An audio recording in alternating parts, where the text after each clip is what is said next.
Car party leader come మాజీ మంత్రి Errabelli Dayakar Rao sir ఏమంటున్నాడంటే 3 ఏళ్ల తర్వాత వచ్చేది బీఆర్ఎస్ పాలన మళ్ళా మంత్రి అయితా అంటున్నాడు.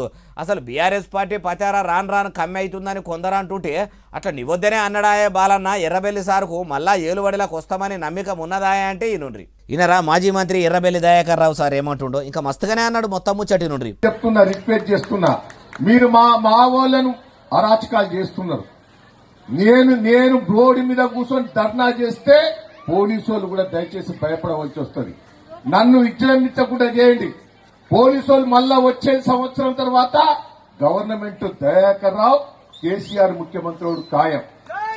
నేను మంత్రి అవుతా.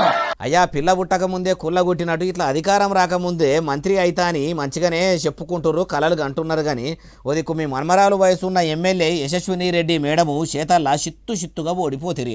పాలకుర్తిలో మీ కారు పార్టీ అరాచకాలు చాలని పబ్లిక్ కావాలని కాంగ్రెస్ పార్టీ ఎమ్మెల్యేను గెలిపించుకున్నారట కదా. మళ్ళా ఆశీర్వాదంతో మంత్రి అయితా అని పగటి కళను మంచిగానే అంటున్నారు. కానీ మొదలు మున్సిపల్ ఎన్నికల్లో మీ పార్టీని పబ్లిక్ కాంతారో లేదో అది చూసుకోర్రి. మీరు ఇట్లా చెప్తుంటే ఆలు లేదు సూలు లేదు, కొడుకు పేరు సోమలింగం అన్నట్టే ఉన్నది, రేపటికి రూపం లేదు. అప్పటి వరకు రాముడోబడో రాకాసుడోబడో అంటుర్రు ఈ ముచ్చటిన్నోళ్ళు.